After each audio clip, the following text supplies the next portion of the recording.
नमस्कार मित्रों, मैं ललित धानावत। आज बात कर रहा हूँ आपसे बहुत ही नॉर्मल। आज हम लोग किसी इतिहास विषय की बात नहीं कर रहे हैं। आज हम लोग किसी राजस्थान की जीके की बात नहीं कर रहे हैं। बहुत सिंपल सी आज हम लोग बात करेंगे। सिर्फ आज मैं आपके जीवन के अनमोल क्षणों में से सिर्फ 20 मिनट में आपके लेना चाहूँगा।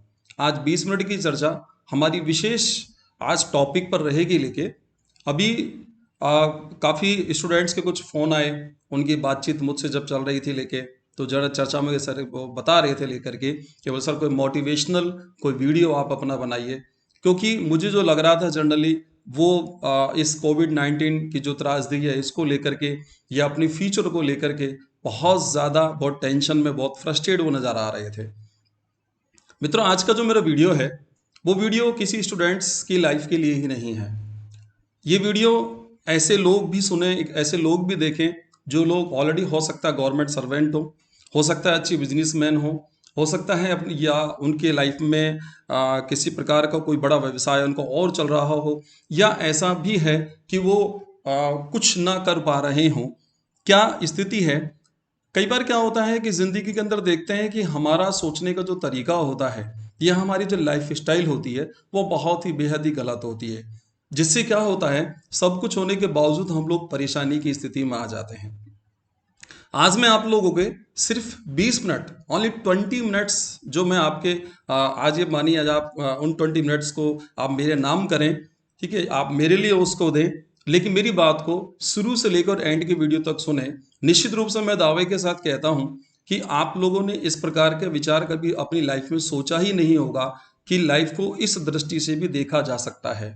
क्योंकि स्थिति क्या होती है मित्रों, काफ़ी व्यक्ति इंटेलिजेंट होते हैं और होते हैं मनुष्य, मनुष्य है, मानव बुद्धिजीवी होता है और काफ़ी उसे ज्ञान होता है, बड़ी बड़ी डिग्रियां उसके पास होती हैं। डिग्रियों के बावजूद मैंने देखा है कि वो व्यक्ति हमेशा परेशान होने की स्थिति के अंदर वो रहता है।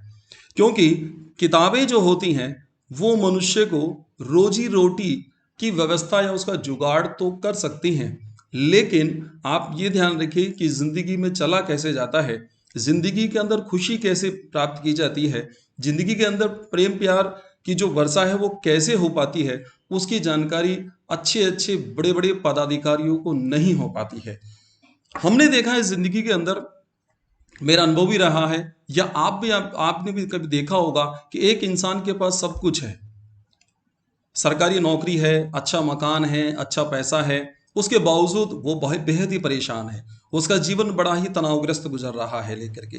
एक कुछ इंसान ऐसे हैं कि जो उसको लेके अपने फ्यूचर को लेकर बहुत ज़्यादा परेशान रहते हैं। वो पैसे वाला व्यक्ति ये समझता है कि जिसके पास पैसा नहीं वो बहुत ज़्यादा सुखी है, या जो उसका पैसा नहीं है वो ये समझता है कि यार पैसे वाला व्यक्ति ज़्यादा सुखी है। यदि पैसे के अंदर सुख होता है तो अभी हम यहाँ देख रहे हैं काफ़ी स्थिति होती है, बड़े बड़े अधिकारी जिसमें आईएएस अधिकारी तक शामिल होते सुसाइड कर जाते हैं। ऐसा उनकी लाइफ में क्या घटता है? या बड़े बड़े मान के चलिए आप इतनी शिक्षण के क्षेत्र में, शिक्षा के क्षेत्र में बड़े पदों पर काम, बड़े पदों पर जो पदासीन होते हैं उनके वैवाहिक जीवन जीवन में तनाव आने लग जाता है, और तनाव भी इस कदर आने लगता है कि वैवाहिक संबंध जो है वो विच्छेद होने की स्थिति में आ जाते हैं। ऐसी बातें क्या है, ऐसी स्थिति क्या है, और सिर्फ का रीजन क्या होता है कि उनके पास किताबी ज्ञान होता है, और वो किताबी ज्ञान वो ये समझ नहीं पाते। किताबी ज्ञान से मित्रों जीवन कभी भी नहीं चलता है। जीवन चलने जीवन जीवन चलता है एक अलग तरीके से, एक अलग सोच से, एक अलग ढंग से जीवन चलता है। उन्हीं बातों के अंदर मैं आज आपसे इसमें बात करूंगा। आज हम देख रहे हैं लेकर के कि पूरा का, अभी न्यूज़पेपर्स में मैंने पढ़ा लेके कि पूरा का पूरा परिवार सुसाइड कर रहा है। गरीबी है, ठीक है, लेकिन इसका अर्थ ये नहीं है कि व्यक्ति स्वयं भी जहर ले ले, पत्नी का गला घोट दे, बच्चों को, छोटे छोटे नन्हे नन्हे बच्चों को जिन्होंने दुनिया अभी देखी तक नहीं है उन बच्चों को जहर दे के मार दे और फिर स्वयं सुसाइड कर ले। इस प्रकार की त्रासदी जब हम लोग न्यूज़पेपर में पढ़ते हैं तो आप ये मानिए हमारी ज़मीन खिसक जाती है।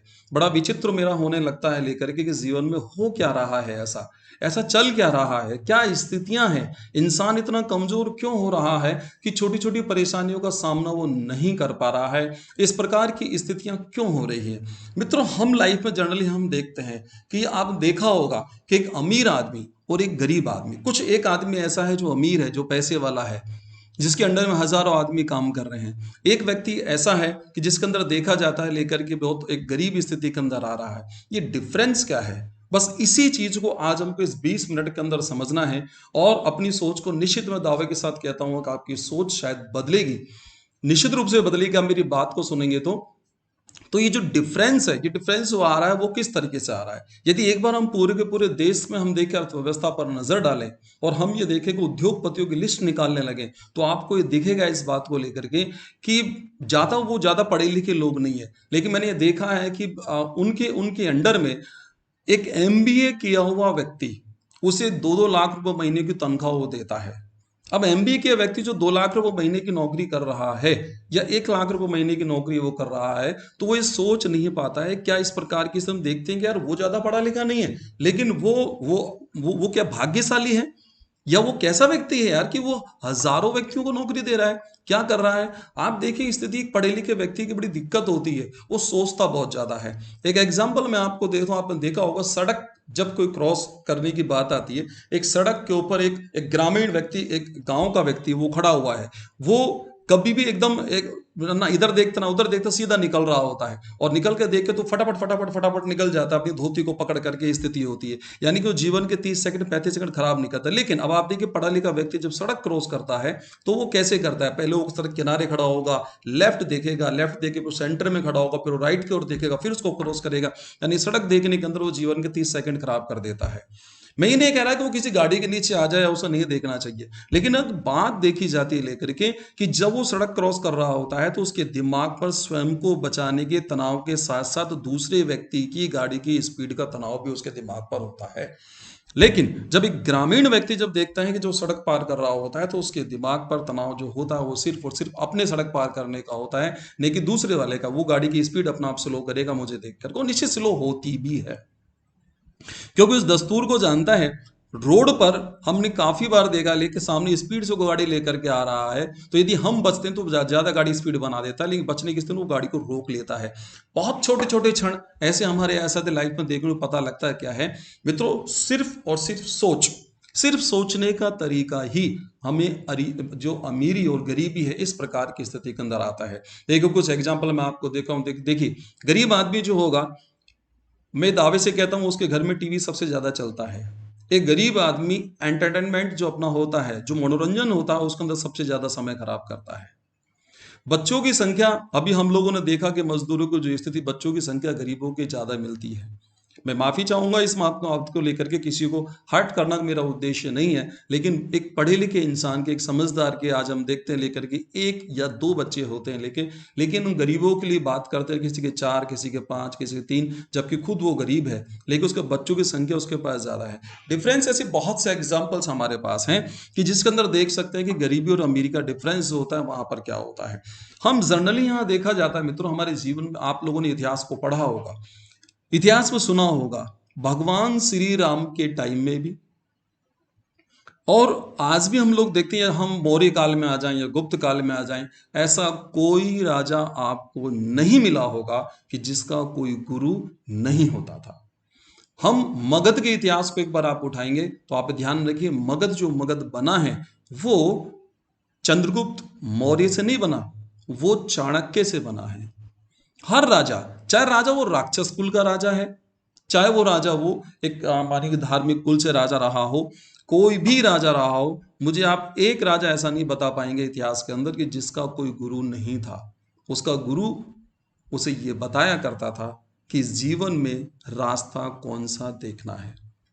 उसके पास बाहुबल तो होता है, बाहुबल से वो अपने साम्राज्य का विस्तार कर लेता है, लेकिन उस साम्राज्य के विस्तार के पीछे बुद्धि बल जो होता है वो एक गुरु का होता है, और गुरु ही उसे जीवन में इस प्रकार की बातें सिखाया करता था कि जीवन को कहाँ लेके जाना है, जीवन की दिशा सही हो, ताकि जीवन की दशा नहीं बिगड़े, व्यक्ति को आत्महत्या की ओर अग्रसर न होना पड़े। अभी कुछ दिनों पहले मैंने पेपर के अंदर पढ़ा था कि एक महिला अधिकारी जो है, उसने किसी मंत्री के दबाव में आकर के, ऐसा न्यूज़पेपर के अनुसार मैं बता रहा हूं, तो उन्होंने आकर के कोई सुसाइड कर लिया। अब बड़ा विचारणीय प्रश्न होता है लेकर के बड़े बड़े अधिकारी जो हैं वो सुसाइड करने की स्थिति के अंदर आ जाते हैं। किस प्रकार की स्थिति होती है। तो मित्रों, आज मैं जो आपसे बात कर रहा हूं वो ध्यान रखिए, हम लोग बहुत नॉर्मल, और मैं आज आपसे सिर्फ 9 पॉइंटों पर बात करूंगा। सिर्फ 9 पॉइंट जो मेरे पास होंगे, उन 9 पॉइंटों पर हमें बात करना है, और उन मेरी बात को सुनकर के आपको विचार करना, यदि उसको जीवन में ढाला जाता है तो मैं आपको अब अनुभव के साथ बता रहा हूं। आप ये ध्यान रखिए, जीवन के अंदर हमें निराशा कभी भी हाथ नहीं लगेगी। हमारी सोच हमेशा सकारात्मक रहेगी और हम हमारे जीवन को बहुत ही शांतिपूर्ण तरीके से हम चला पाएंगे। निश्चित रूप से हमने काफी चीजें पढ़ी हैं। इंसान क्या होता है कि एक चीज को लेकर जो ग्रंथों में लिखी होती है उन सिद्धांतों को वर्तमान तक मानता रहता है, जबकि आप ध्यान रखिए समय के साथ सिद्धांत भी चेंज होते हैं। कोई भी एक उपदेश, उसकी उम्र बहुत ज्यादा लंबी नहीं होती है, बहुत ज्यादा नहीं है, वो समय के साथ कुछ ना कुछ उसके अंदर चेंज होता है। हमें ध्यान रखिए, सिर्फ उन बातों को, एक सोचने का तरीका हमारा बदलना है। और आज मेरा उद्देश्य मेरे स्टूडेंट्स के लिए और मेरे तमाम साथियों के लिए, ऐसे बहुत से साथी इस वीडियो को सुनने के दौरान जो मुझे पर्सनली जानते भी हैं लेकर के, और मैंने बहुत निकटतम स्थिति में, ध्यान रखिए मित्रों, एक गरीब से गरीब व्यक्ति का घर देखा और अमीर से अमीर व्यक्ति का घर देखा। एक डिफरेंस बहुत, क्योंकि अब ध्यान रखिए, इतिहास और साइकोलॉजी विषय मेरे बहुत प्यारे विषय हैं। इन्हें मैं हिस्ट्री एंड साइकोलॉजी विषय को मैं पढ़ाता ही नहीं, उन्हें जीता भी हूं। तो मुझे पता लगता है कि इस प्रकार की स्थिति देखिए कि डिफरेंस आया क्या है, क्या इस प्रकार की स्थितियां हैं। तो मित्रों, हम उसी पर बात कर रहे हैं। आज मुझे सिर्फ 9 बातों पर आपसे यहां बात करनी है, 9 पॉइंटों पर मैं आपसे बात करूंगा। निश्चित रूप से मैं दावे के साथ करूंगा हमारे जीवन बदलने की स्थिति आएगी। तो आप ध्यान रखिए, गुरु का जो महत्व मैंने बताया आपको, हमारे जीवन में गुरु अवश्य होना चाहिए, ताकि हमें को रास्ता दिखा सके। गुरु वो कोई भी हो सकता है, किसी को बनाया जा सकता है। मित्रों, मेरी सबसे पहली बात जो मैं आज बात आपसे कर रहा हूं, बहुत सिंपल रूप से हम लोग बात करेंगे, क्योंकि मैंने आपसे कहा एक सिर्फ 20 मिनट का समय मेरे को आपका चाहिए, और आप निश्चित रूप से पूरी वीडियो आप निश्चित रूप से देखिए एंड तक, और बाद में आप अपने कमेंट से मुझे बताना किस प्रकार का वीडियो आपको लगा। पहली बात जो एक बहुत महत्वपूर्ण और इंपॉर्टेंट होती है मित्रों, आज की है पैसा या आर्थिक स्थिति पर मुझे चर्चा करनी है आपसे। मेरे एक स्टूडेंट ने क्लास में एक बड़ा शानदार सवाल मुझसे किया था। उसने कहा था कि सर हमें ये बताइए कि जिंदगी जो चलती है वो पैसे से चलती है या व्यवहार से चलती है। बड़ा ही अच्छा प्रश्न उस विद्यार्थी का था कि जिंदगी जो चलती है वो पैसे से चलती है या व्यवहार से चलती है। क्योंकि काफी लोग ये कहते हैं कि जीवन में पैसे का कोई रोल नहीं है, कोई ये कहता है कि पैसा हाथ का मैल होता है। तो जो लोग ये कहते हैं पैसा हाथ का मैल होता है, तो मित्रों आप ध्यान रखिए, इस दुनिया में 2 बातों पर विशेष तौर पर ध्यान रखना। 2 सेंटेंस, यानी कि एक सेंटेंस, फर्स्ट सेंटेंस में मैं आपको बता रहा हूं कि यार जीवन में 2 ही रंग होते हैं, या तो गोरा या काला। ये बात हमेशा गोरा व्यक्ति बोलता है, काला नहीं बोलता। दूसरी बात, यदि ये बात कहा जा रहा है, लेकिन कोई ये कहता है कि यार पैसा तो क्या है, पैसा हाथ का मैल है, ये बात हमेशा पैसे वाला बोलता है। और यदि पैसा हाथ का मैल है, अगर कोई व्यक्ति ऐसा कहता तो मैं उससे एक ही बात कहता हूँ, भाई पैसे को सड़क पर फेंक दो ना, क्या प्रॉब्लम आ रही है। हाथ का मैल है, सवेरे बाथरूम और उतर जाएगा, कोई प्रॉब्लम नहीं इस बात को लेकर, क्योंकि पैसा हाथ का मैल है। ध्यान रखिए मित्रों, ये सिर्फ बातें करना एक अलग बात होती है, उन पर अमल करना एक अलग चीज होती है। तो रियलिटी ये होती है, जब उस स्टूडेंट का जब प्रश्न था कि सर ये बताएं कि सब जो दुनिया चलती है, दुनिया जिंदगी जो चलती है, दुनिया जो चलती है वो पैसे से चलती है या व्यवहार से चलती है, तो आप ये ध्यान रखिए माय डियर फ्रेंड्स, पैसा व्यक्ति के व्यवहार को परखने का सबसे बड़ा माध्यम है। पैसा भगवान नहीं है, लेकिन भगवान से कम भी नहीं है। आज इस कोविड-19 त्रासदी में आप ये महसूस कीजिए और ये सोचिए लेकर के कि मार्च से जो लॉकडाउन लगा है उससे लेके अब तक आपको अपने कितने लोग ऐसे हैं जिन्होंने आपको फोन करके ये पूछा है कि यदि आपको कोई तंगी हो, कोई परेशानी हो, तो आप कुछ पैसे हमसे ले लेना, चिंता करने की कोई बात नहीं है। मैं उन साथियों की आपकी बात नहीं कर रहा हूं कि जो सक्षम नहीं है, लेकिन आप तलाश कीजिए अपनी लिस्ट निकाल के, जिन लोगों को आपने अपना मित्र बताया या जिन लोगों को आप रिश्तेदार अपना बता रहे थे जो पैसे वाले रहे, क्या उनका किसी का फोन आपके पास आया है कि जिसने आपसे ये पूछा हो लेकर के यार बताओ यार कोई प्रॉब्लम तो नहीं है। तो ध्यान दीजिए इस बात को लेकर के कि अब आपको उनके साथ कैसा व्यवहार रखना है, ये मुझे यहाँ बताने की कोई आवश्यकता नहीं है। क्योंकि ध्यान रखिए, जो मोटिवेशनल जो स्पीकर्स होते हैं उनका काम सिर्फ रास्ता बताना होता है, चलना कैसे है वो आपको अपना काम है। तो अब आप देख सकते हैं, जैसे मैंने कहा कि पैसा जो होता है व्यवहार को परखने का सबसे बड़ा माध्यम होता है। पैसा जो है निश्चित रूप से भगवान नहीं है, लेकिन भगवान से कम भी नहीं होता है। आप ये निश्चित रूप से ध्यान रखें। अब इस अर्थ व आर्थिक स्थिति के अंदर, पैसे के अंदर जो मैं जिन पॉइंटों पर मैं चर्चा कर रहा हूं, मैं आपको एकदम अलग तरीके से 9 पॉइंटों पर अलग अलग तरीके से आज चर्चा करूंगा। निश्चित रूप से मैंने पहले भी कहा कि मैं दावा कर रहा हूं आपने उस एंगल से कभी सोचा भी नहीं होगा जिस एंगल से आज हम लोग बात करने जा रहे हैं। पैसे की जो कंडीशन है, जो आर्थिक स्थिति है, इसमें सबसे पहली बात आप ध्यान रखिए, जो मिस्टेक इंसान कर जाता है मित्रों, वो क्या कर जाता है कि वो अपने आय से, अपनी इनकम से अधिक खर्चे तैयार कर लेता है। उसके दुख और तकलीफ का सबसे बड़ा कारण जो होता है कि वो इनकम से ज्यादा खर्चे तैयार करता है। हमें हमारी लाइफ के अंदर सबसे पहले एसेट्स यानी कि संपत्ति को बनाना चाहिए, नहीं कि लाइबिलिटीज, दायित्व को हम तैयार कर ले। हम हमारी लाइबिलिटीज को बढ़ा लेते हैं। अभी हाल ही में मैं देख रहा था लेकर के हमारे यहाँ, चूंकि मैं काफी एग्जांपल्स आपको लूंगा बट नाम मैं नहीं लूंगा किसी के, क्योंकि समाज में रहना है, मुझे भी ज्यादा किसी से बुराई नहीं लेनी पड़ा। आप जानते हैं कि बुराई लेके बहुत मुश्किल हो जाता है। गवर्नमेंट सर्वेंट्स हैं, फर्स्ट ग्रेड लेक्चरर हैं, सेकंड ग्रेड टीचर्स लगे हुए हैं, वो इसमें देखा तो उधार मांग रहे थे। बड़ा विचित्र खेल था। मैंने कहा यार उधार क्या क्या जरूरत पड़ रही है? बोले यार बैंक के लोन की किस्त देने वाला, मॉरेटोरियम यदि ले लिया तो बहुत ज्यादा इंटरेस्ट हो जाएगा, इस प्रकार की स्थिति है। अब मित्रों आप सोचने के विचारणीय प्रश्न है कि जिनकी इनकम 55 से 60 हजार पर मंथ सरकार जिनको दे रही हो, इस लॉकडाउन के दौरान सरकार ने पेमेंट उनको दिया है, उसके बावजूद गवर्नमेंट सर्वेंट होने के बाद भी जिनकी इनकम में बिल्कुल फिक्स है कि आएगा ही आएगा, सरकार कितने घाटे में जाए लेकिन उनका पेमेंट आता है, उसके बावजूद वो, लेकिन क्यों? क्योंकि उन्होंने अपनी इनकम से ज्यादा बैंक से लोन उठा रखा है और लोन के अंदर वो उलझे हुए हैं। लोन का सीधा अर्थ होता है लोना, क्योंकि जिसने लोन एक बार ले लिया तो मानिए उसका सुलझना बहुत मुश्किल स्थिति के अंदर आ जाता है। तो ये ध्यान रखिए, हमें टेंशन तनावग्रस्त ना हो जीवन, उसके लिए सबसे पहले हमारी संपत्ति हम बनाएं, एसेट्स हम लोग तैयार करें, न कि लाइबिलिटीज हम लोग तैयार कर लें। आपको इस बात का विशेष तौर पर ध्यान रखना है। दूसरा महत्वपूर्ण क्वेश्चन आप ये ध्यान रखिए, हमें जो देखते हैं लेकर के बात होती है, मैंने काफी मित्रों को देखा है, काफी स्थिति होती, काफी लोग अपनी जो इकोनॉमिक जो कंडीशन होती है उस इकोनॉमिक कंडीशन को शेयर कर देते हैं। कई बार ऐसा होता है कि कुछ मित्र आपके ऐसे मिलेंगे जो आपसे बहुत ही बेहद हमदर्दी जताएंगे, आपके साथ रहेंगे, आपका अपनापन दिखाने के लिए आपकी बात कहेंगे। लेकिन मित्रों मैं फिर आपसे कह रहा हूं, कभी भी इकोनॉमिक कंडीशन, आपकी आर्थिक स्थिति को किसी के साथ भी शेयर नहीं करना चाहिए। यदि आप लॉस में भी हो तो आप बाहर ये ध्यान रखिए, इस बात को लेकर किसी को यह ना बताएं कि मैं लॉस में चल रहा हूं, क्योंकि यदि आपने किसी मित्र को इस बात को बोल दिया कि सब ठीक है मैं लॉस में चल रहा हूं, तो निश्चित ध्यान रखिए वो आपसे हमदर्दी जताएगा, लेकिन इस बात को समझ जाएगा आप उससे कुछ हेल्प लेना चाहेंगे तो वो आपकी हेल्प नहीं करेगा। क्यों? क्योंकि आप लॉस में चल रहे हैं। जब हम एकदम आप किसी रूप में खुल सकते हैं, क्योंकि इकोनॉमिक कंडीशन खोलते हमारी कमजोरी उसके सामने बाहर आ जाती है। और जब ध्यान रखिए, जब हम हमारी कमजोरी को किसी के सामने बाहर निकाल देते हैं तो हम जीवन भर उससे दबते हैं। इसलिए खासतौर पर विभिन्न प्रकार की कमजोरियां आपकी हो सकती हैं, हर मनुष्य में कमजोरियां होती है, बड़े से बड़े व्यक्ति में कमजोरी होती है, लेकिन ये ध्यान रखिए कि हमें जो सिस्टम है हमारा, हमें इकोनॉमिक कंडीशन आगे से किसी के साथ शेयर नहीं करनी है। जो स्थितियां हैं, जो में मस्त रहना है, साफ बिल्कुल क्लियर हमें एक जीवन जीना है।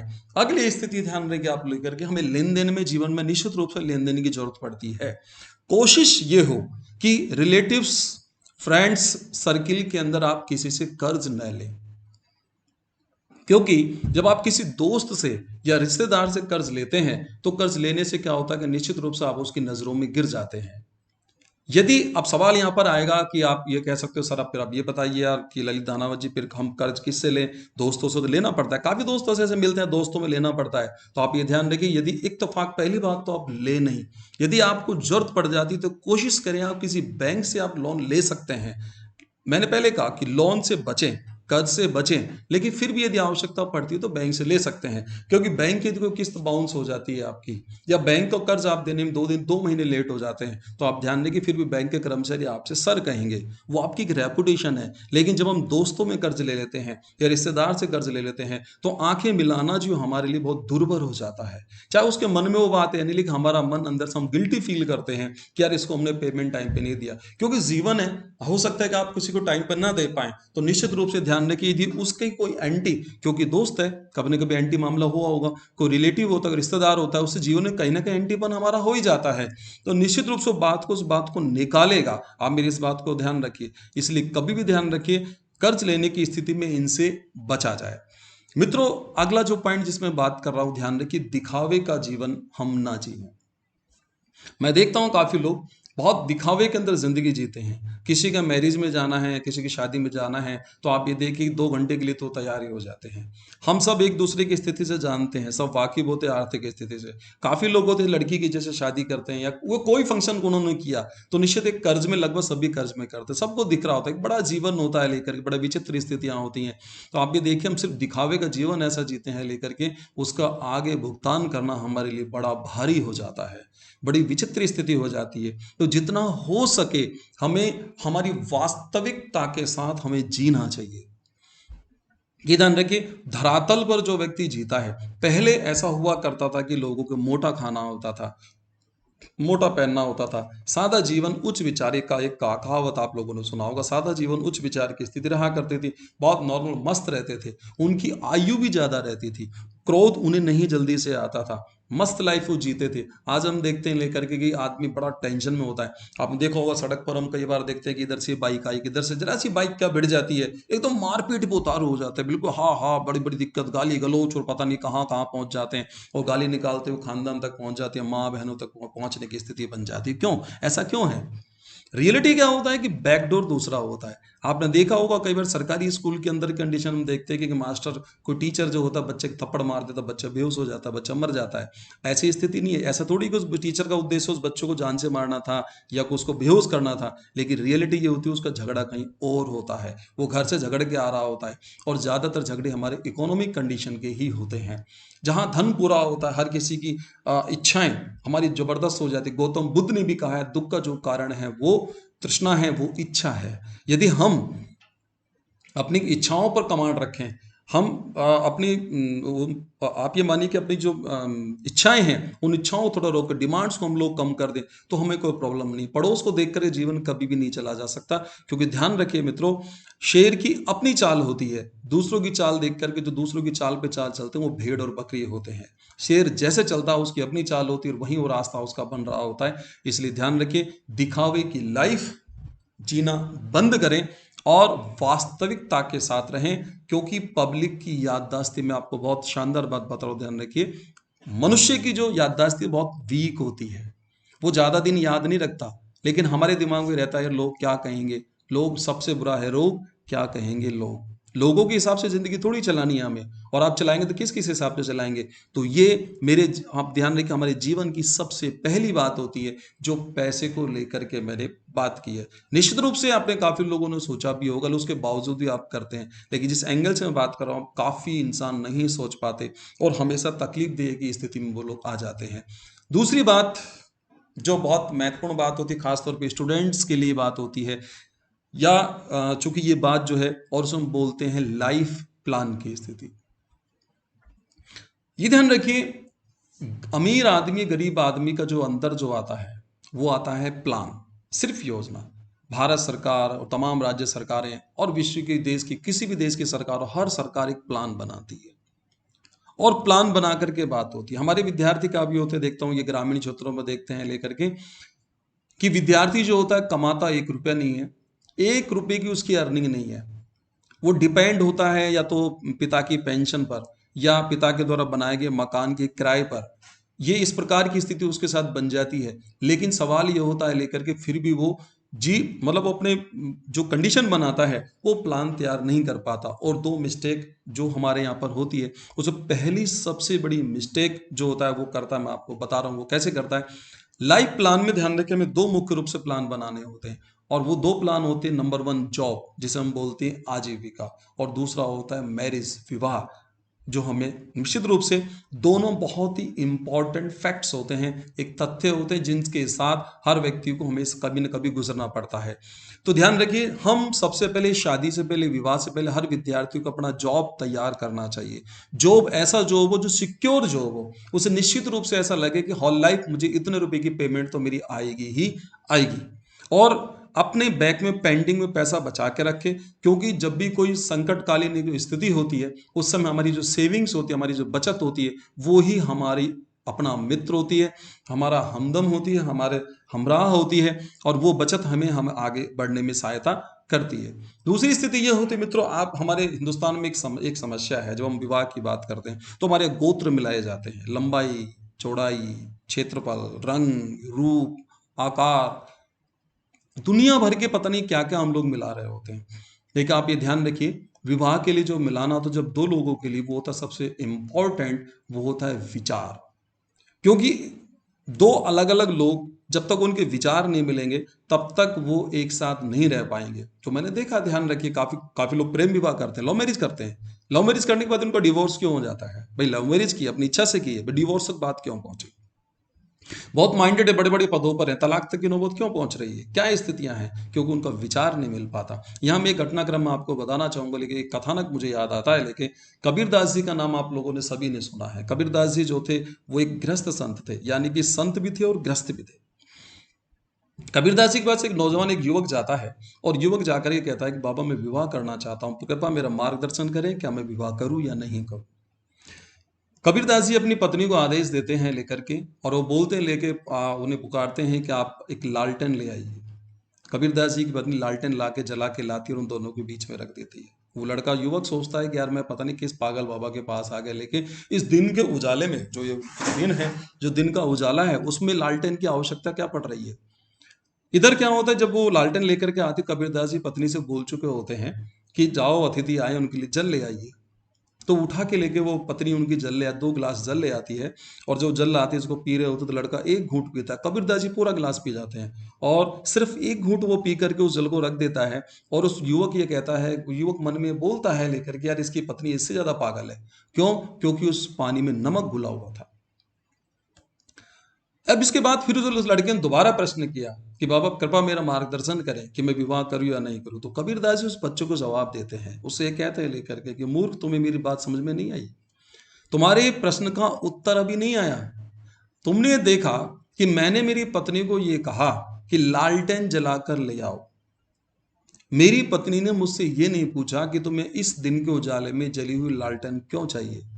जब मेरी पत्नी जल लेकर के आई है, उसमें नमक को मिला करके लाई है, तो मैंने उनसे ये नहीं कहा कि तुम इसमें नमक घोल के क्यों लाई हो। आप इस ये जो घटना, ये जो दो घटनाएं हैं, कि बेटा आपने इस बात को देखा नहीं, आप कुछ समझे नहीं। आप एक ऐसा इंसान जो आपके गोत्र का नहीं है, आपके रंग का भी नहीं, आपके रूप का भी नहीं है, आप ये मानिए आपके लिंग का भी नहीं हो, एक स्त्रीलिंग है, आप पुल्लिंग है। दूसरा हो सकता है आपके राज्य का भी नहीं हो, अलग राज्य से आप विवाह कर रहे हैं। उसके साथ यदि वैचारिक तालमेल मिला सकते हैं तो आप विवाह करें, अन्यथा ना करें। यहां एक बड़ा विचित्र मैंने देखा है इस पुरुषवादी समाज के अंदर, पुरुष अपनी सारी अपेक्षाएं अपनी स्त्री से रखता है, जबकि वह समझ नहीं पाता है कि स्त्री जो आई है वो दूसरे घर से आई है, वो उस घर को नहीं समझती है, वो लड़की उस घर को नहीं जानती, उस घर के घर वालों के स्वभाव को नहीं जानती, और पूरा का पूरा दबाव, पूरा नेचर, पूरी अपेक्षाएं हम लोग उसके साथ जोड़ देते हैं। इस प्रकार की बड़ी स्थिति हो जाती है। यहाँ पुरुष अपने आप को बहुत ज्यादा मातृभक्त शो कर देता है या पितृभक्त शो कर देता है। अरे भैया, मातृभक्त होना एक अच्छी बात है, लेकिन पत्नी के प्रति भी कोई कर्तव्य बनता है। मैंने काफी देखा है, काफी मित्रों में जब बात चलती है, 1-2 मित्र जो होते हैं बोल देते हैं लेकर के कि यार मैं अपनी माँ के लिए 100 पत्नियां कुर्बान कर सकता हूं। मैंने पहले ये बताओ 99 कहां से लाओगे भाई? ऐसा क्यों?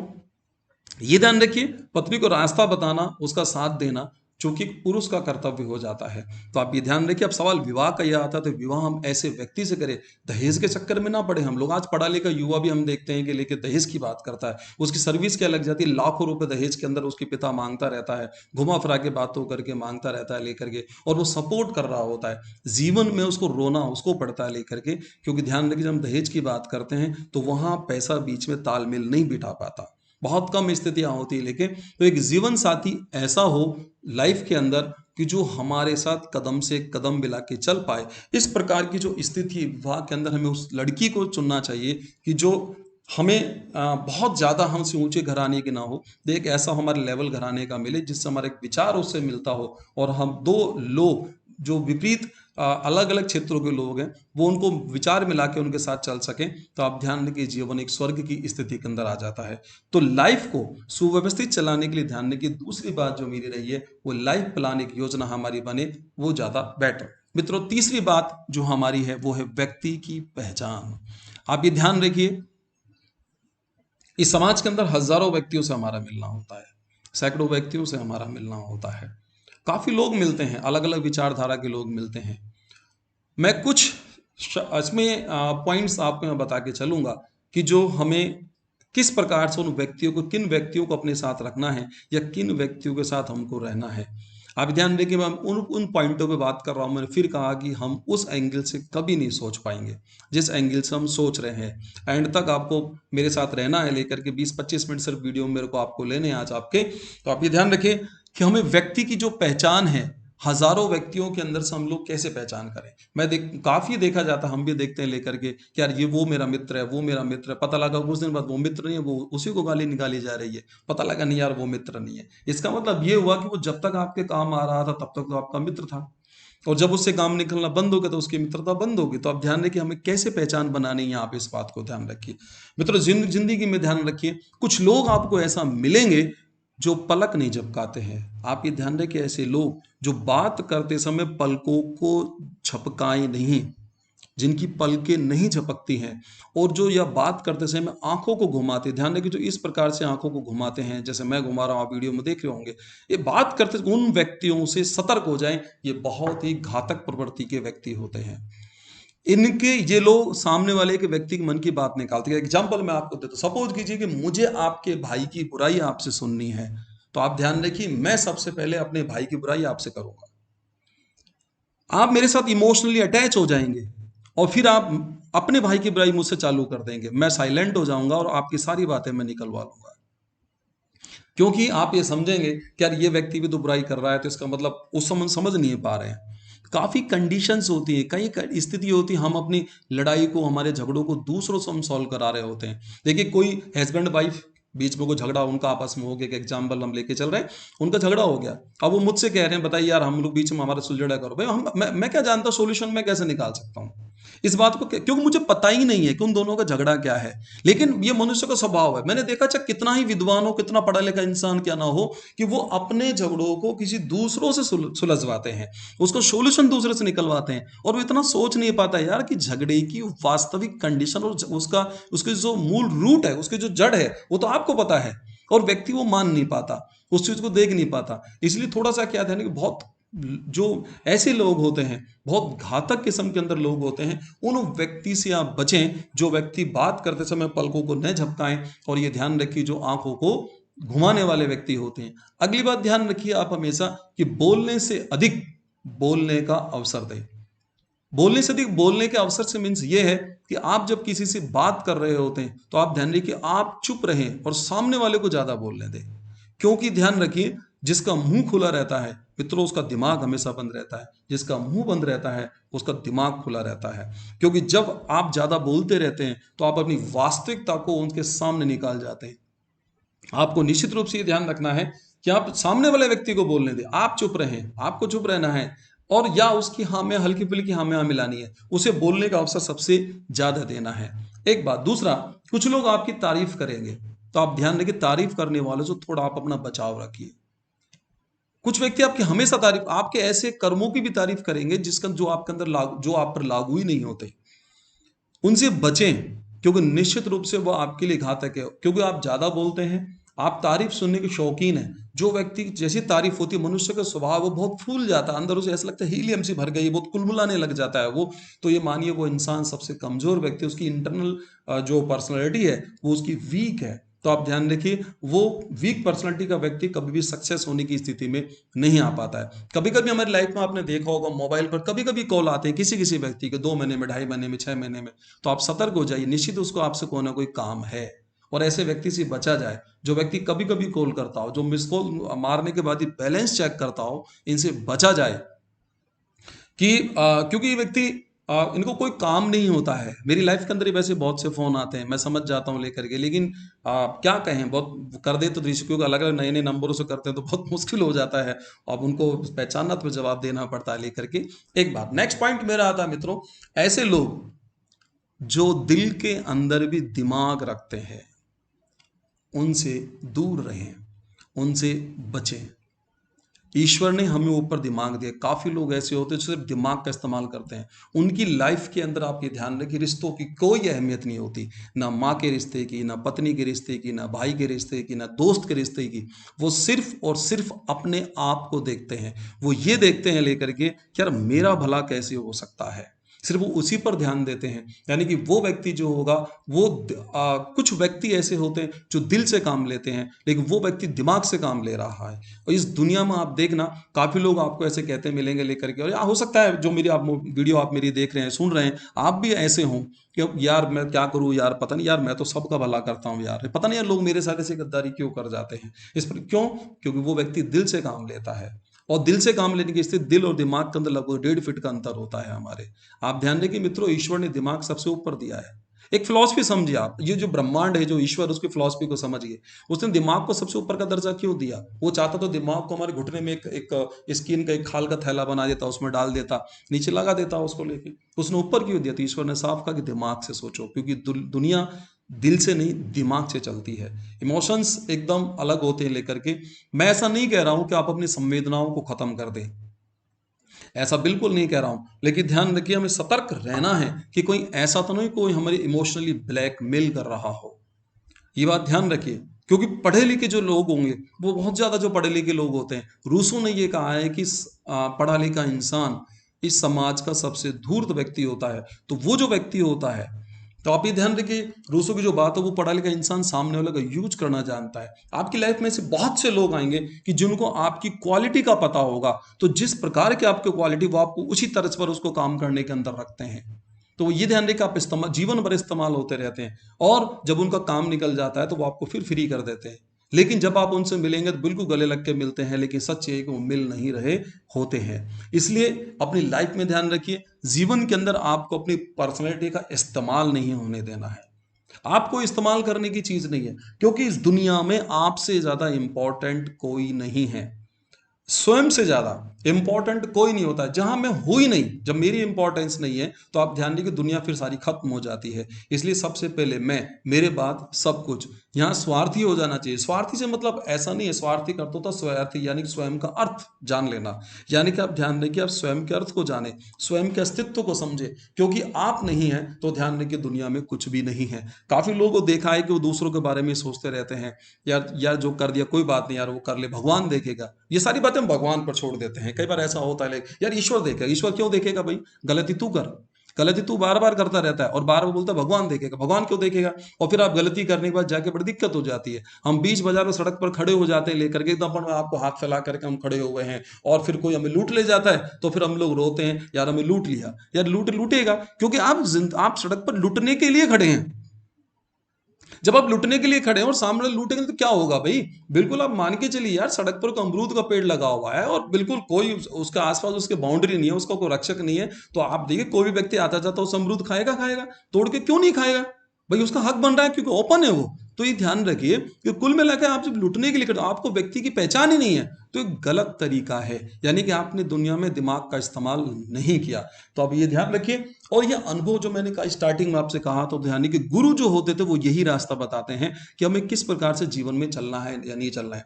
मित्रों फिर मैं कह रहा हूं, आपने हजारों की संख्या में, सैकड़ों की संख्या में मोटिवेशनल वीडियोज देखे होंगे, तमाम चीजें देखी होंगी, क्योंकि मोटिवेशनल वीडियोस को भी, मोटिवेशनल वीडियो को बनाने का भी एक ट्रेंड हो गया, कॉमर्शियल ट्रेंड हो गया है।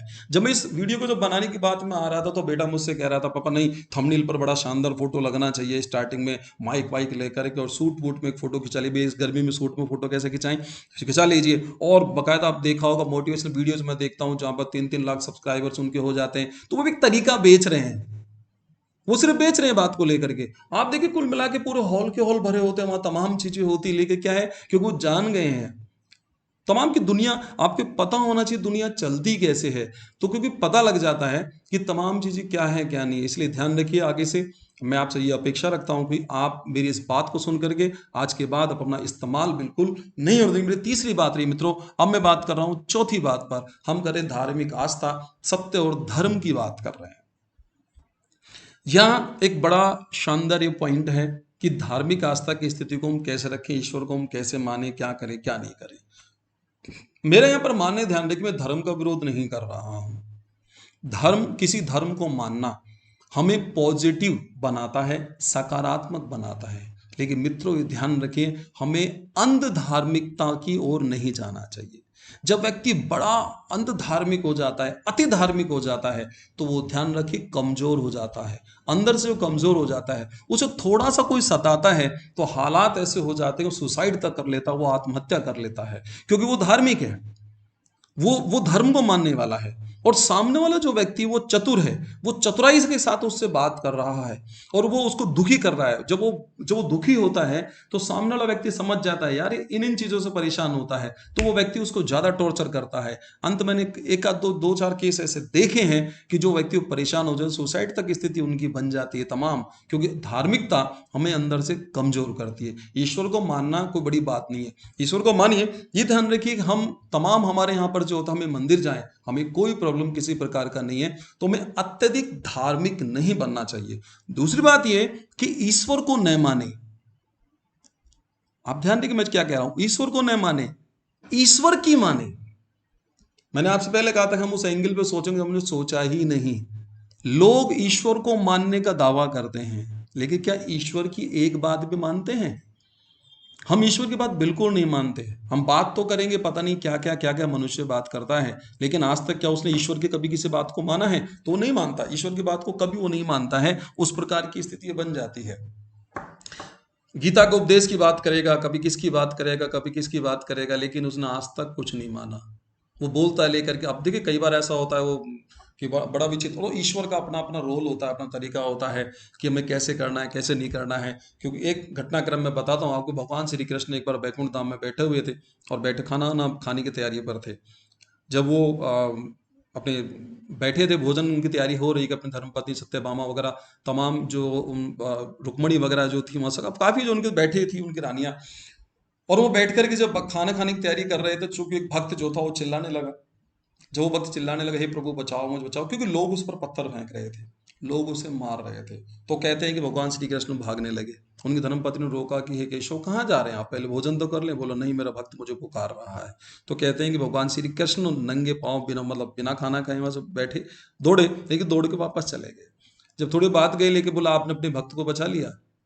जब ये बात यहाँ पर रही जो आई, तो श्री कृष्ण ने कहा नहीं आप खाना डालिए, कोई प्रॉब्लम, खाना खाएंगे। तो बोला नहीं नहीं नहीं, बताइए क्या बात है। बोला अब वो अपनी रक्षा स्वयं कर रहा है। यानी कि वो व्यक्ति जो दुनिया उस पर पत्थर फेंक रही थी, वो दुनिया पर ही पत्थर फेंकने लग गया। और बात क्या कर रहा था कि ईश्वर तुम्हारा बुरा करेगा, ईश्वर तुम्हें देखेगा। अरे भाई ईश्वर पर बात छोड़ी कहाँ है तुमने? ईश्वर की बात ही हमने कहाँ मानी है जो हम ईश्वर की बात को कर रहे हैं? तो हम ईश्वर को मानते हैं, ईश्वर की कभी नहीं मानते। एक नेक्स्ट पॉइंट आप ध्यान रखिए, एक बड़ा विचित्र हो सकता है, आप एकदम हिल जाएंगे यहां से लेके। सत्य कभी भी नहीं बोलना चाहिए। जी हाँ मित्रों, दोबारा रिपीट कर रहा हूं, सत्य कभी ना बोलें। ये हमारे जीवन की सबसे बड़ी भूल होती है। लोग कहेंगे कि सत्य बोलना चाहिए, लेकिन मुझे ये बताइए जो व्यक्ति बहुत तरक्की कर चुका है, जो काफी धन संपदा का मालिक, उसने जीवन में सत्य नहीं बोला होगा। सत्य, क्योंकि ध्यान रखिए सत्य जो होता है वो कड़वा होता है।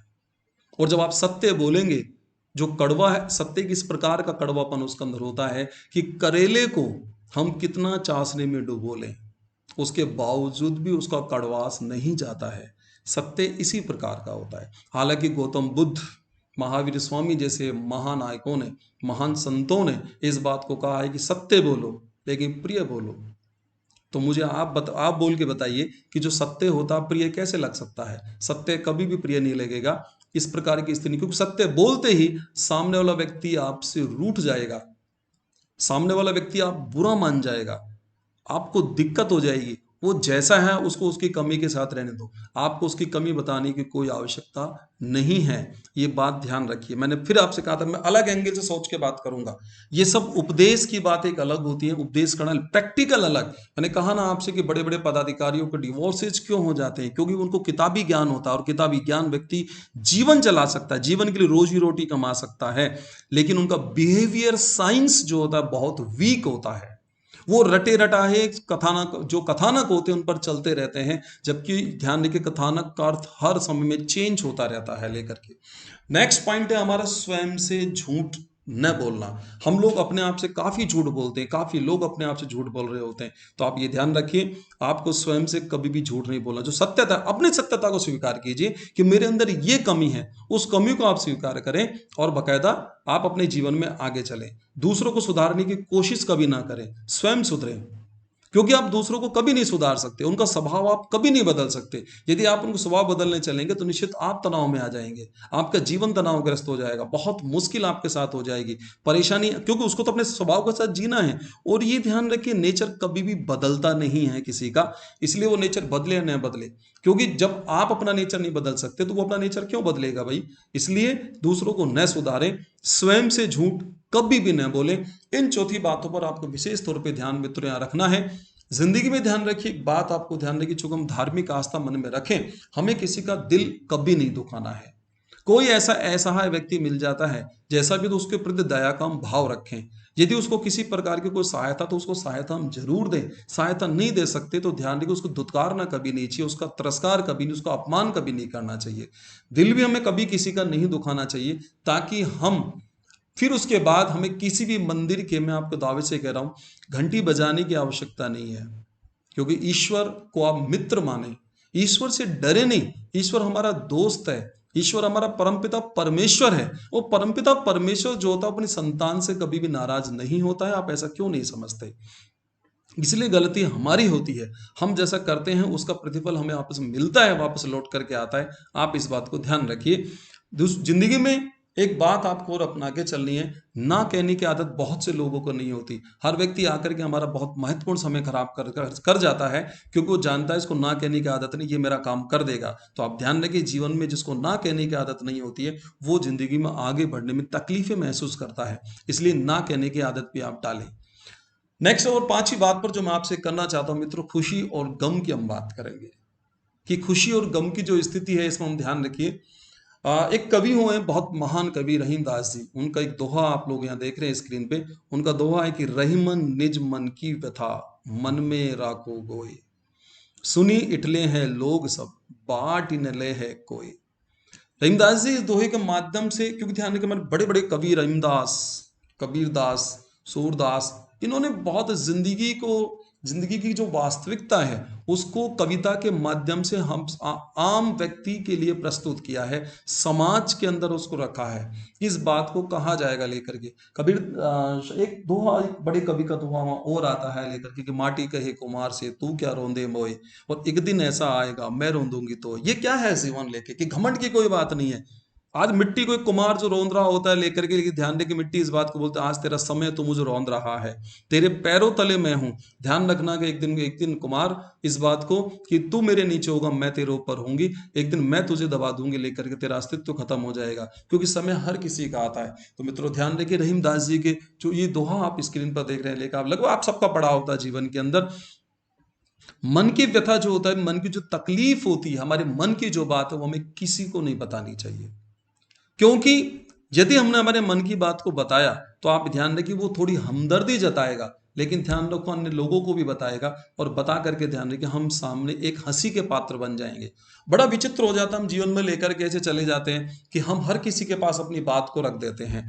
हम जाते मित्रों में जाते अपनी बात को खोल के पटक देते हैं, क्योंकि हम साफ दिल के व्यक्ति हैं, और सामने वाला व्यक्ति बहुत चतुर व्यक्ति है, और वो व्यक्ति इस बात, और व्यक्ति का आइडिया लगा लेता है यार ये तो सदा रोना रोता रहता है, सदा इस प्रकार की रोता रहता है, दुखी सा इंसान है। और दुखी व्यक्ति से कौन मिलना पसंद करेगा भाई, आप विचार सोचिए। दुखी व्यक्ति को कौन देखना पसंद करेगा, वो क्यों करेगा, बल्कि वो आपकी कमजोरियों का फायदा उठाने लग जाएगा, आपसे झूठी हमदर्दी जताएगा, और आपकी जो क्वालिटी उस क्वालिटी का फायदा उठाएगा। इस बात को विशेष तौर पर आपको ध्यान रखना है। जीवन में हमेशा गम को हम अपने दिल में रखें, दिल में छिपा कर रखें, और खुशी जो होती है वो ध्यान रखें अपने चेहरे पर होनी चाहिए। हमारा चेहरा हमेशा मुस्कुराता रहे, एकदम हंसता रहे, खिलता रहे, क्योंकि जीवन में यार जीना है, रो करके जीना है या हंस करके जीना है। यदि हम जीवन में जीना ही है, जब कोई हमारा साथ ही नहीं दे रहा, कोई बात स्थिति है, तो क्यों रो के क्यों जिए, क्यों ना हंस करके जिए। चेहरे पर हंसी रखें, हमेशा मस्त रहें। और अब ये भी कहा जाता है हमारे जो दुश्मन होते हैं, उन दुश्मनों के लिए सबसे बड़ी सजा ये होती है कि हम हमारे चेहरे पर हमेशा हंसी रखें। दूसरा ये है कि जिंदगी में कभी भी ऐसा नहीं होना चाहिए कि हमारी जो खुशी की चाबी किसी दूसरे के हाथों में हो जाए। किसी ने हमारी बुराई करी तो हम नाराज हो गए, किसी ने हमारी तारीफ करी तो हम खुश हो गए। इसका मतलब क्या हुआ कि वो व्यक्ति हमारी तारीफ करेगा तो हम खुश हो रहे हैं, और यदि व्यक्ति हमारी बुराई कर रहा है तो हम दुखी हो गए। तो हमारे सुख और दुख की चाबी उस व्यक्ति के पास है। मित्रों ध्यान रखिए, सुख और आनंद दो अलग अलग शब्द हैं, इनको आप समझिए। सुख जो होता है ये भौतिकवादिता से जुड़ा हुआ है। जैसे आपके पास फ्रिज है, टीवी है, एसी है, कार है, बंगला है, गाड़ी है, दुनिया भर की चीजें आपके पास हैं, इनसे आपको सुख मिलता है। आपने देखा हो जिनके पास ऐशो आराम के सारे सामान है, वो साले फिर भी दुखी रहते हैं।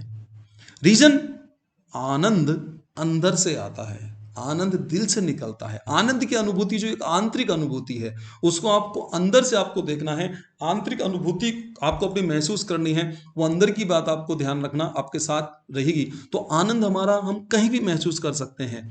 और सुख जो होता है भौतिकवादिता से जुड़ा हुआ है, आनंद आध्यात्मिक अनुभूति है। ये दो अलग अलग चीजें हैं। छठी बात पर जो चर्चा कर रहा हूं मित्रों, सलाह और सहायता।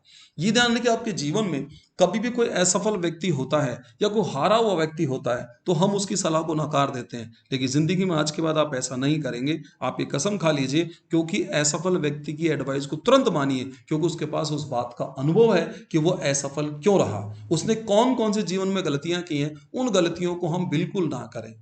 एक बात। दूसरा, बिना मांगे आपको किसी को सलाह नहीं देनी है। आप बिना मांगे किसी को सलाह ना दें, किसी के इसको बोलते हैं फटे में पैर उलझाना।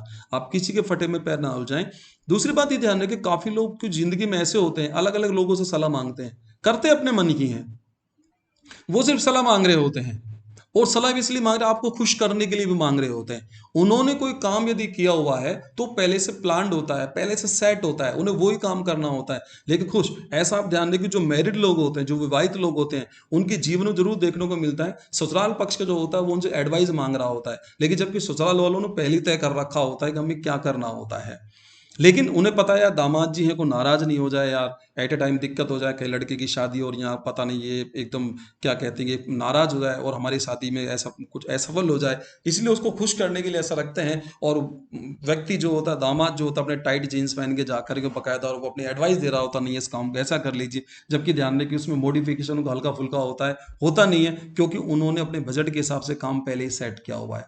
इस दुनिया में ध्यान रखिए, पर उपदेश हैं बहुतेरे वाली बात आपको मिलेंगी। बहुत से लोग आपको उपदेश देने वाले मिलेंगे, तो थोड़ा उनसे बचिए, क्योंकि उनको कोई दूसरा कोई काम नहीं है, वो सिर्फ उपदेश देते रहते हैं। वो ये चाहते हैं कि कोई व्यक्ति मेरी सुने, क्योंकि ऐसे लोग खासतौर पर ध्यान रखना, जो उपदेशक आपको मिलेंगे वो मैंने सबसे ज्यादा सरकारी नौकरी वालों को देखा है, और सरकारी नौकरी में खासतौर पर अध्यापकों को ज्यादा देखा है। क्योंकि संडे वनडे जो फुर्सत के उनके क्षण होते हैं, उस दिन उनको तो बोलने की आदत होती है, लेकिन क्योंकि सरकार पैसा दे ही रही है, तकलीफ किसी बात की उनको है ही नहीं, चिंता किसी बात को उनको है ही नहीं, तो उनको तो उपदेश देना। तो ऐसे कोई व्यक्ति एक दो लोग मिल जाते हैं उनको, जो फ्री होते हैं बेचारे, या जो बड़े परेशान रहते हैं, तो वो व्यक्ति उनको उपदेश देना चालू कर देते हैं, यार ऐसा कर लो, ऐसा कर लो, ऐसा कर लो, यूं कर लो। तो ऐसे जो ढोंगे उपदेशक हैं, इनसे थोड़ा अपने आप को बचें।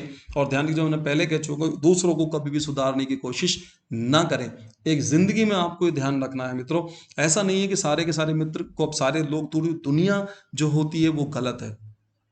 कुछ अच्छे लोग होंगे, लेकिन एक दो अच्छा मित्र आपको ऐसा मिलेगा। अपने जीवन में ध्यान रखना, ऐसा व्यक्ति जिसने आपके बुरे वक्त में आपका साथ दिया है जो बुरे वक्त में आपका साथी रहा है, एक ऐसे वक्त में साथी रहा है क्षमा कीजिएगा, एक ऐसे वक्त में आपके साथी रहा कि जिसने आपको उस वक्त में साथ दिया जहां आपका सगा भाई, जहां आपके सगे रिश्तेदार जहां आपके बहुत चाहने वाले लोग आपसे हट गए, उस कंडीशन में आपको चाहे आर्थिक सहायता दी, और उसे यह पता था कि अब आर्थिक रूप से बहुत कमजोर हो चुके हैं। हो सकता है कि उसका पैसा आपको जो दिया डूब जाए, और उस व्यक्ति ने आपको सहायता की है, तो जीवन भर उसके प्रति कृतज्ञ आपको रहना चाहिए। और जब भी उसको आवश्यकता पड़े तो आप ध्यान रखिए, आप उसके साथ रहें। ये यदि ऐसा नहीं किया तो ध्यान रखो पूरी कायनात क्या पूरा ईश्वर तमाम उस बात को लेकर के बुरा माना जाएगा और इस प्रकार की स्थिति हो जाएगी कि वो हमारे सामने हम मानवता के नाम पे कलंक हो जाएंगे। इस प्रकार की स्थिति बन जाएगी तो गलत हो जाएगा। इसलिए एक मानव होने के नाते उसकी बात को हम समझिए। नेक्स्ट 7वीं बात पर मैं मन की बात पर चर्चा कर रहा हूं। तो ध्यान रखिए आपकी प्लान, हमारी लाइफ में बहुत से प्लान होते हैं। आपको अपनी मन की बात, अपने दिल की बात, अपनी योजना को किसी को नहीं बताना है। अपनी तैयारी को बहुत चुपचाप तरीके से आप करें। शोर जो होगा वो ध्यान रखना रिजल्ट अपने आप उसका शोर मचा देगा।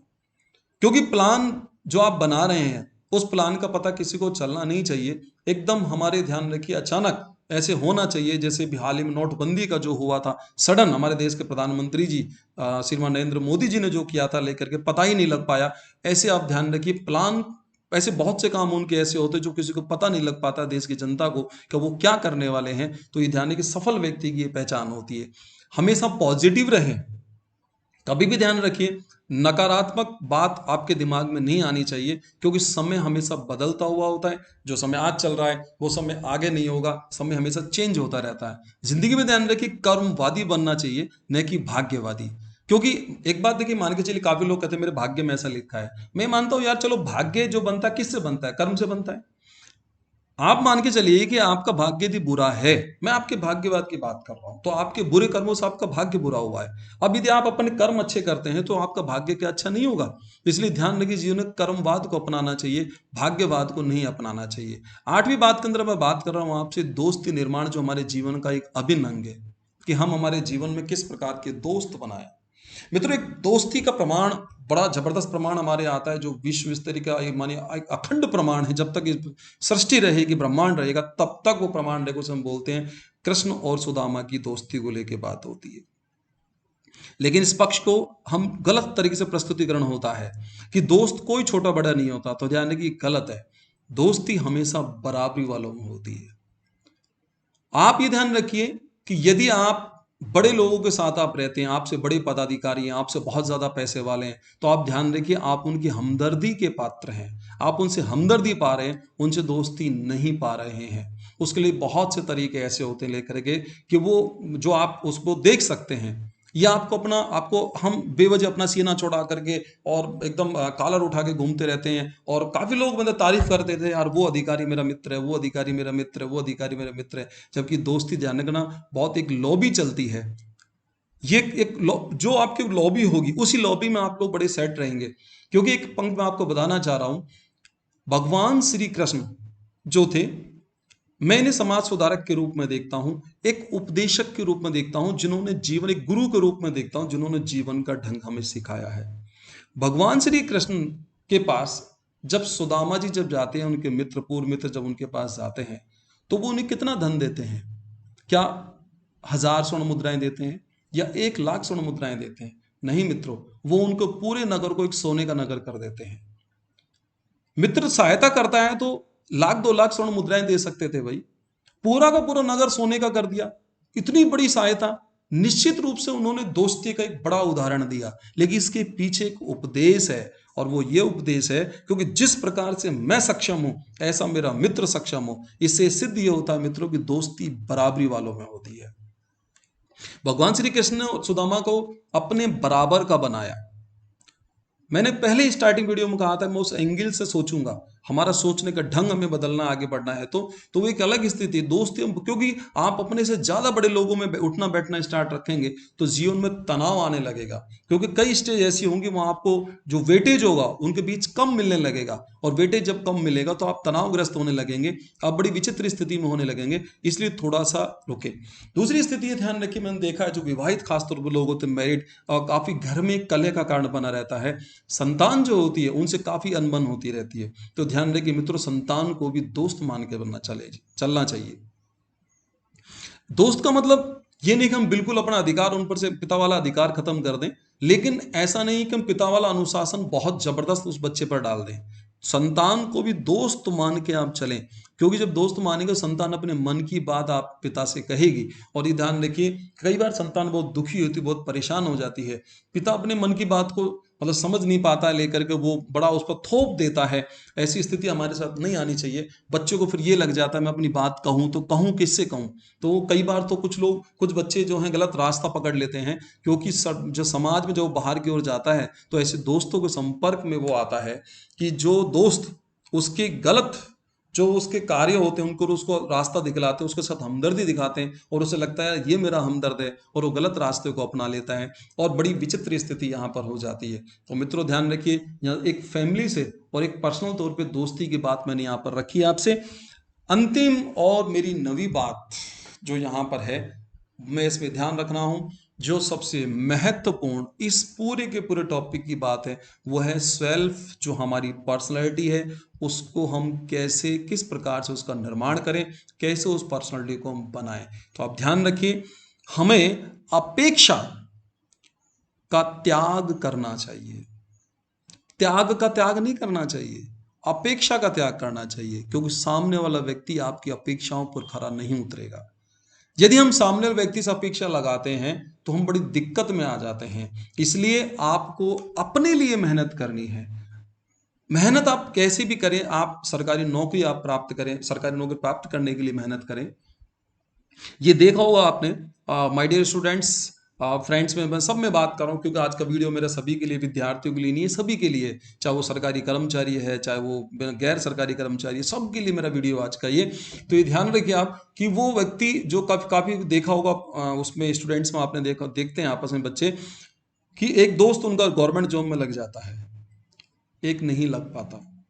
जो गवर्नमेंट जॉब में लगता है उसका बात करने की स्टाइल बदल जाती है, उसको ये लगता है लेकर के कि यार ये बड़ा क्या है। तो ये ऐसा नहीं है, क्योंकि उसका नेचर चेंज होना लाजमी है, क्योंकि अब वो एकदम एक सरकार का एक हिस्सा बन जाता है, सरकार के एक विभाग का एक हिस्सा बन जाता है, चाहे वो उसके अंदर घमंड, राजपद का घमंड तो उसके पास आ ही जाता है। इसलिए आप ध्यान रखिए, उससे जलने के बजाय अपने व्यक्तित्व को बुलंद बनाना चाहिए। हमें इतनी मेहनत करनी चाहिए कि हम लोग आगे बढ़े, अपनी बुद्धि बल का प्रयोग करें, कभी भी किसी और हर तरीके से हम लोग आगे बढ़े, ज़्यादा ऐसे। दूसरी बात, सोच हमारी जो है, मैं बात शुरू से लेकर अब तक सोच की बात करता हूँ, सोच आसमान की ओर होनी चाहिए लेकिन कदम जमीन पर होना चाहिए। ऐसा नहीं सोच आसमान में हमारे पैर भी आसमान की ओर हो जाए, ये गलत है। सोच को ऊंचाइयां दें, वास्तविकता के साथ जिए। तो आप ये ध्यान रखिए, आपको आगे बढ़ने से जीवन में कोई भी नहीं रोक पाएगा। जीवन में हमें घमंडी कभी नहीं बनना चाहिए, घमंड हमारे साथ नहीं रहे। घमंड सब में होता है, सब में होता। द्रौपदी में सुंदरता का घमंड था, रावण के अंदर विद्युता का घमंड था। इस ब्रह्मांड में ऐसा कोई व्यक्ति नहीं रहा है जिसमें घमंड नहीं रहा है, लेकिन ध्यान रखिए वो घमंड ही उनको मरवाता है। तो घमंडी नहीं, स्वाभिमानी बनना चाहिए। सेल्फ रेस्पेक्ट जो है उसकी रक्षा हम जरूर करें, अपने सम्मान की, अपने स्वाभिमान की रक्षा करनी चाहिए। ये ध्यान रखिए, हमारे स्वाभिमान की रक्षा की स्थिति ये है कि हमारा जो व्यक्तित्व है, हमारी जो पर्सनैलिटी है, उस पर्सनैलिटी में किसी का भी दखल नहीं होना चाहिए। ऐसा ना हो कि कोई व्यक्ति आए कुछ भी हमसे बोल जाए, हमारी संतान के लिए कुछ बोल जाए, ऐसा नहीं। क्योंकि ध्यान रखिए कि किसी व्यक्ति ने चार आदमी के बीच हमसे कोई बात बोल दी और हमने उसकी बात का जवाब नहीं दिया तो हमारे लिए दिक्कत हो जाएगी। तो आप ये ध्यान रखिए। दूसरा, बड़ों का हम सम्मान करें, छोटों से प्यार करें, छोटों से एक निश्चित दूरी भी हम लोग बनाए रखें। तमाम स्थिति ध्यान रखिए मित्रों। आज का जो वीडियो मेरा रहा है वो इस प्रकार का मोटिवेशनल वीडियो रहा है आपके लिए। ये निश्चित रूप से आप इस प्रकार की सोच आप अपनी बदलेंगे तो आप अपने जीवन को बदलेंगे। ये ध्यान रखिए, एक टीवी में ऐड आता आप लोग सुना है कि पहले इस्तेमाल करो फिर विश्वास करो। ध्यान रखिए, मेरी बातें आज की मोटिवेशनल वो है कि पहले इस्तेमाल करें फिर विश्वास करें। आज का वीडियो जो आपको कैसा लगा है, आप अपनी बात जो है कमेंट्स करके आप मुझे बताइए, और आपको पसंद आता है तो आप सब्सक्राइब करें, लाइक करें, शेयर करें। बहुत बहुत धन्यवाद। मिलते हैं फिर आपसे। नमस्कार, जय हिंद।